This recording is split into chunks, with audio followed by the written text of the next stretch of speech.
Bharat Ratna doctor Bhimrao Ambedkar को कोटि कोटि नमन। ये कार्यक्रम डॉक्टर भीमराव अंबेडकर के जीवन पर आधारित है, जहां भारत की जनता के प्रति उनके योगदानों को पूरी सजगता से चित्रित और रेखांकित करने का प्रयास है। कार्यक्रम में दिखाई गई घटनाएं लब्ध प्रतिष्ठ पुस्तकों से ली गई हैं। इस कार्यक्रम के जरिए चैनल की ओर से एक विश्वसनीय, सजग और सकारात्मक प्रयास है कि डॉक्टर बाबा साहेब भीमराव अंबेडकर के जीवन की संघर्ष यात्रा एवं गौरव गाथा पूरे आदर के साथ घर घर पहुंचे और उनके योगदानों से सभी संपूर्णता में परिचित और आह्लादित हों।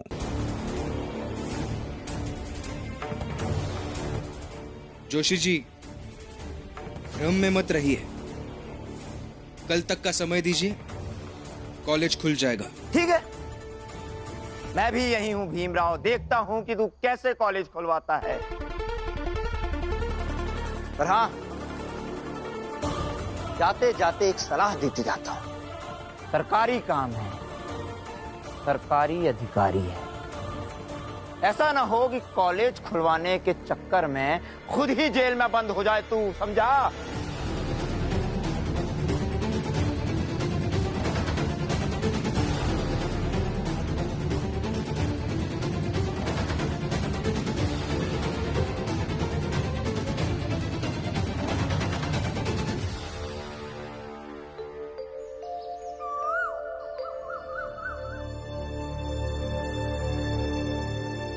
सर, ये सब मत कीजिए सर। आपकी छानबीन तो चलती रहेगी, लेकिन उस सब के लिए हमारी पढ़ाई क्यों रुकवा रहे हैं आप? नो नो नो नो, तुम्हारा स्टडी हमारी वजह से नहीं रुका है। तुम लोगों का स्टडी रुका है सरकारी आदेश की वजह से, और सरकारी आदेश की वजह से ही कॉलेज का प्रिंसिपल, टीचर्स, सब स्टूडेंट्स घर पे बैठा है। जब वो सब घर पे बैठा है तो तुम घर पे क्यों नहीं बैठता? लिसन, जब केस खत्म हो जाए तब आना। जाओ। नहीं सर, इतनी देर इंतजार नहीं कर सकता मैं। मुझे पढ़ना है, और हमारी क्या गलती है इस सब में? कुछ लड़कों की वजह से बाकी के विद्यार्थी पढ़ाई का नुकसान क्यों सहे? सहना तो पड़ेगा, जैसे मैं सह रहा हूं। Stop in. Stop in. Sir please please ऐसा मत कीजिए। देखिए, पढ़ना बहुत जरूरी है। पढ़ाई बंद करने से आपको क्या मिलेगा? हमको क्या मिलेगा? हमको रिलीफ मिलेगा, रिलीफ। देखिए सर, मुझे पढ़ना है। पढ़ना बहुत महत्वपूर्ण है मेरे लिए, और वो मेरा हक भी है। इसलिए पढ़ाई करने के लिए मैं कुछ भी कर सकता हूं सर। क्या कर सकते हो? हाँ?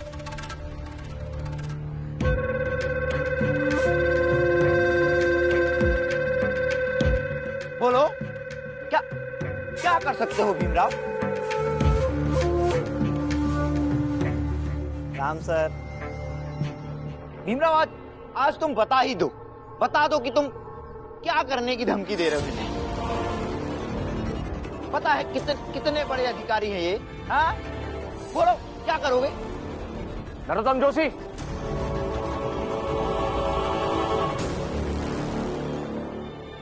तुम बीच में मत बोलो। बताओ, क्या करोगे?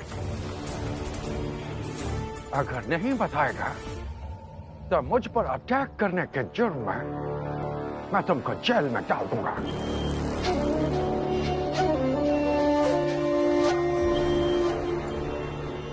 अगर आप ऐसा करेंगे सर, तो मैं भी आपके खिलाफ केस करूंगा। कार्रवाई के नाम पर सब विद्यार्थियों की पढ़ाई आपने बंद की है। तो तुम हम पर अब केस करेगा? करो, हम भी देखता कि हमारे खिलाफ FIR कौन दर्ज करता है।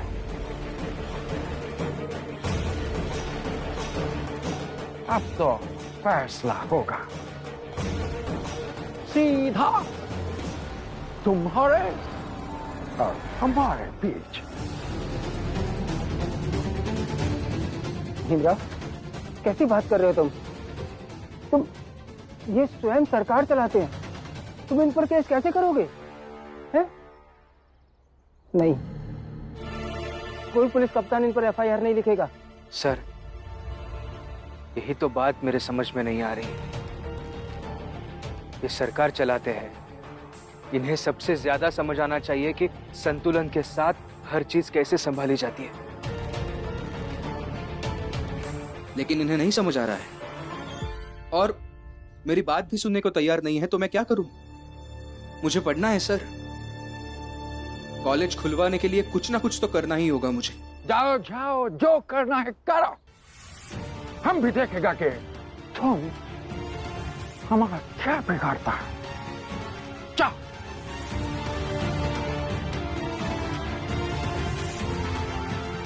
भीमराव, तुम धीरे धीरे मेरे फैलाए हुए जाल में फंसते जा रहे हो। मैं भी देखता हूं कि तुम इस जाल से कैसे निकलते हो। उधर रखो। सर, एफआईआर लिखवानी है। किसके खिलाफ? अंग्रेजी अधिकारी है, बड़े पद पर है। उनका नाम स्टीवन मार्टिन। क्या? Steven Martin? इतने बड़े अधिकारी? क्या बात कर रहे हो भीमराव? तुम्हारा दिमाग खराब हुआ है क्या? जिनका तुम नाम ले रहे हो वो यहाँ आकर मेरी नौकरी खा सकते हैं। इतने बड़े अधिकारी के खिलाफ मैं एफआईआर नहीं लिख सकता। लेकिन वो गलत कर रहे हैं सर। वो चाहे जितने बड़े पद पर हो, लेकिन अपने पद का इस्तेमाल ऐसे गलत तरीके से नहीं कर सकते। देखो, ऐसा है, वो बड़े हैं, कुछ भी कर सकते हैं। तुम अब जाओ यहाँ से, और वो जो कर रहे हैं वो बस देखते रहो। देखता रहूं? ऐसे कैसे देखता रहूं? देखिए सर, आप एफआईआर लिख लीजिए, नहीं तो मैं अदालत में चला जाऊंगा। इतना तो कानून जानता हूं मैं कि जब पुलिस एफआईआर लिखने से इनकार कर दे तो अदालत का दरवाजा खटखटाया जा सकता है। तो जाओ अदालत, और अदालत ही क्यों, वाइसराय के पास चला जा। लेकिन याद रखना, वो अंग्रेजी सरकारी मुलाजिम हैं, कोई खोली बनवाने वाले साहिब नहीं कि उनसे जीत जाओगे। सही नहीं है सर। ऐसे पुलिस खाते में होकर किसी को डराना सही नहीं है।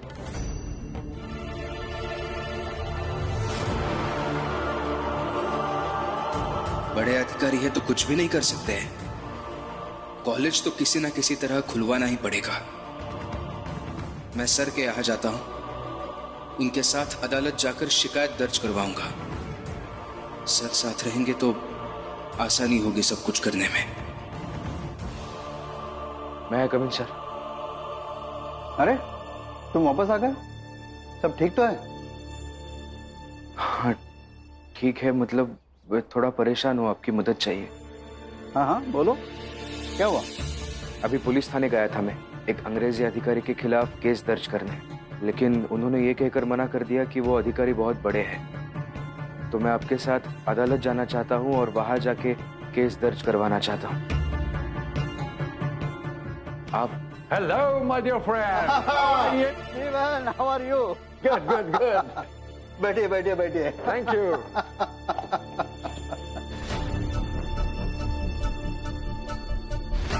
स्टीफन मेरे बहुत पुराने दोस्त है। दोस्त क्या, इनके बहुत एहसान है मुझ पर। जब मैंने वकालत शुरू की थी तब बहुत मदद की थी इन्होंने। जी। स्टीफन, ये भीमराव है, बहुत मेधावी है। एक दिन देखना बहुत बड़ा वकील बनेगा। Good, very good. एक गिलास पानी पीला?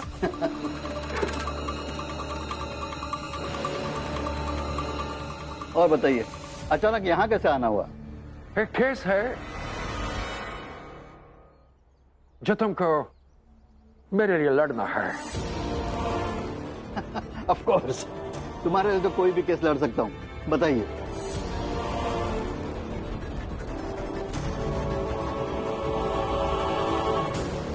Thank you. एक लड़का है, जो मेरे खिलाफ केस लड़ने का धमकी दे रहा है। वैसे भीमराव भी किसी के खिलाफ अदालत में केस दाखिल करने की बात कर रहा था, क्या हुआ बताओ? नहीं सर, अब इतना कुछ जरूरी नहीं है, बाद में बताऊंगा। अभी मुझे घर जाना चाहिए। रमा ने कहा था जल्दी आने के लिए, सब्जी भी लेते हुए जाना है। ठीक है, तुम जाओ।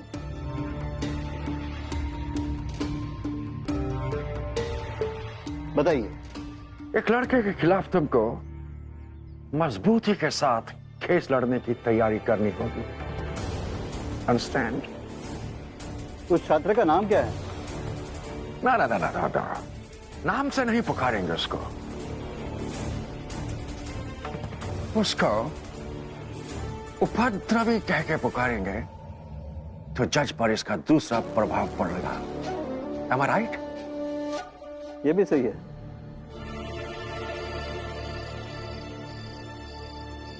लेकिन आपको वकील साहब को सारी बातें बता देनी चाहिए थी।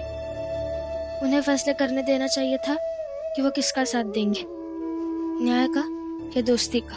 अगर बता देता तो उनके लिए चुनाव से ज्यादा धर्म संकट की स्थिति आ जाती। और सब कुछ जानते हुए भी किसी को धर्म संकट में डालना मुझे सही नहीं लगा। यही तो मुश्किल है, वो सबकी चिंता आप ही करते हैं। भीम सही कह रहा है, इसका निर्णय सही तो था ही, लेकिन साथ में इसके लिए मुसीबत बढ़ाने वाला भी है। अगर भीम के सर अंग्रेजी अधिकारी के पक्ष में खड़े हो जाएंगे तो फिर भीम की तरफ से कौन लड़ेगा? भीमराव,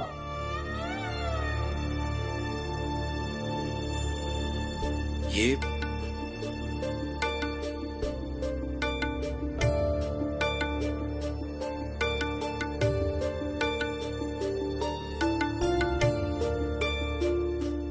जी क्या बात है? तुम्हारे कारण अंग्रेजी हुकूमत की तरफ से महाराज के पास एक नोटिस आया है कि महाराज ने जिसे छात्रवृत्ति दी, यानी कि तुमने एक बड़े अंग्रेजी अधिकारी के खिलाफ केस लड़ने की धमकी दी है, और ये अंग्रेजी हुकूमत को अपनी बेइज्जती लग रही है, और इसीलिए मानहानि की 200 स्वर्ण मुद्राएं महाराज को दंड के रूप में अंग्रेजी हुकूमत को देनी पड़ेगी।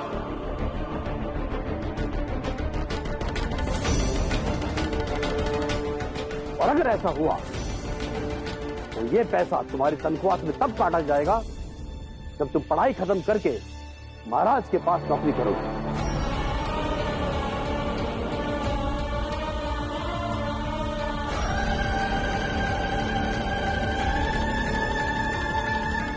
प्रचंड देव जी, वो भीमराव बहुत अच्छी तरह से उलझ गया है।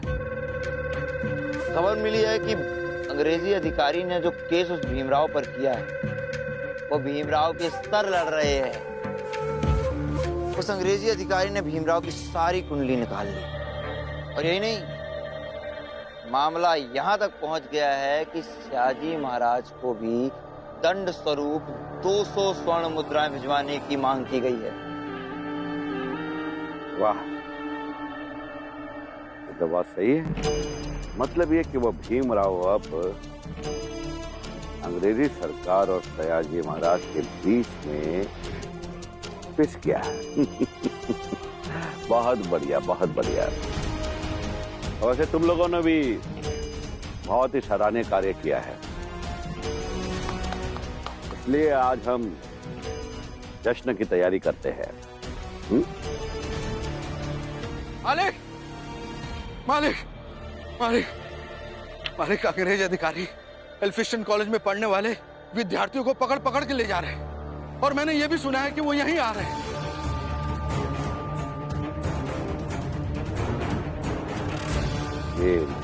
ये ठीक बात नहीं है। तुम लोग जाओ यहां से, वरना गड़बड़ हो जाएगी।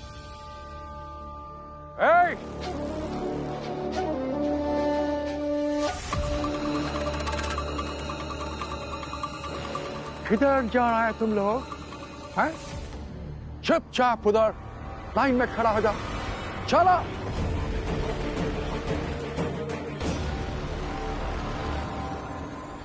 समझाइए और अच्छे से समझाइए उसे कि 200 सुवर्ण मुद्राएं कितनी होती है और इसे कितनी नौकरी करनी पड़ेगी तब जाके ये 200 मुद्राएं पूरी होंगी।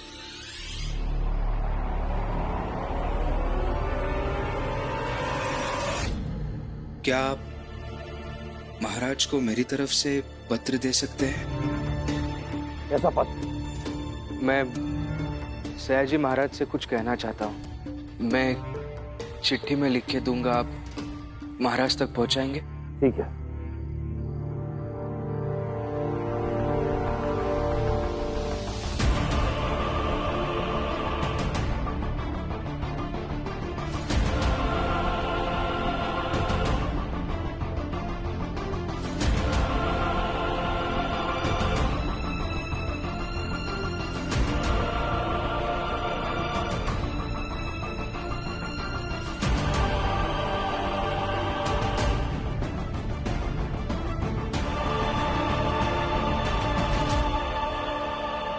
क्या मैं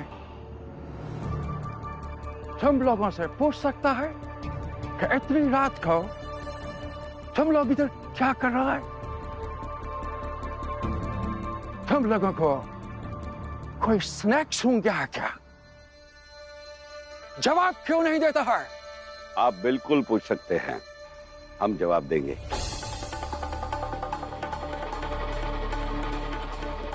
बस आपको केवल इतना बताना है कि वो जवाब आप ऐसे खड़े खड़े सुनेंगे या चाय नाश्ता पानी वगैरह लेते हुए बैठकर इत्मीनान के साथ? नो बैठना, नो चाय, नो पानी। जो बात पूछा जा रहा है उस बात का सीधे से जवाब दो। ये लोग इतनी रात को तुम्हारे इधर क्या कर रहा है? बोलो।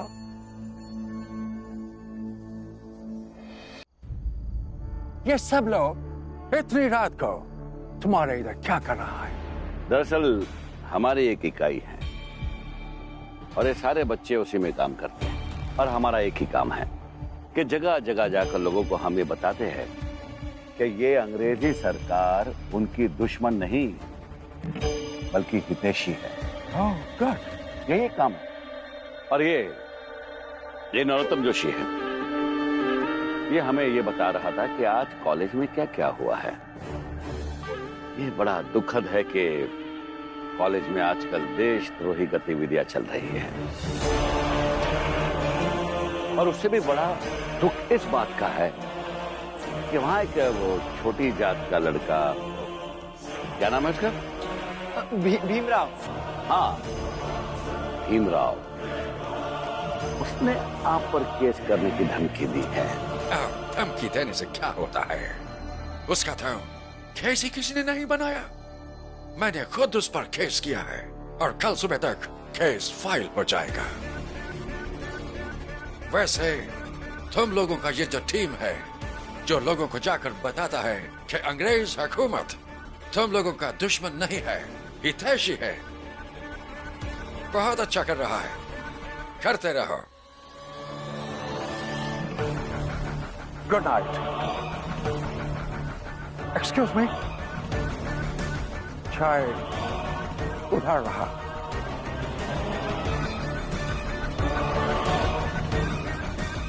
अब तुम लोग जाओ।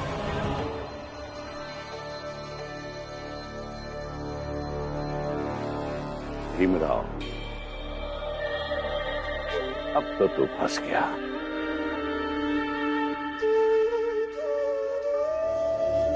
ये चिट्ठी महाराज को दे दीजिए। इसमें लिखा है कि सयाजी महाराज पर मानहानि का दावा तभी किया जा सकता है जब अदालत में यह साबित होगा कि अंग्रेजी अधिकारी सही है और महाराज से छात्रवृत्ति मिलने वाला भीमराव यानी मैं गलत। और अगर अदालत का फैसला अंग्रेजी अधिकारी के पक्ष में आता है तो उन्हें जरूर 200 स्वर्ण मुद्राएं दे दी जानी चाहिए। और उसका सब खर्चा मैं उठाऊंगा। अब बस महाराज को यह दे दीजिए और इस पर महाराज का जवाब भी मुझे बताइएगा।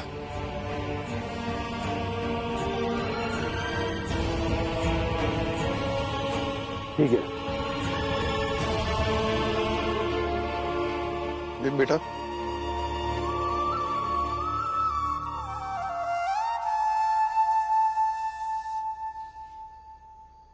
ये लड़ाई सिर्फ तुम्हारी और उस अधिकारी के बीच में नहीं रही, बल्कि इस लड़ाई में अब बहुत कुछ दांव पर लग गया है और जिसमें शामिल हुई है सयाजी महाराज और उनकी प्रतिष्ठा।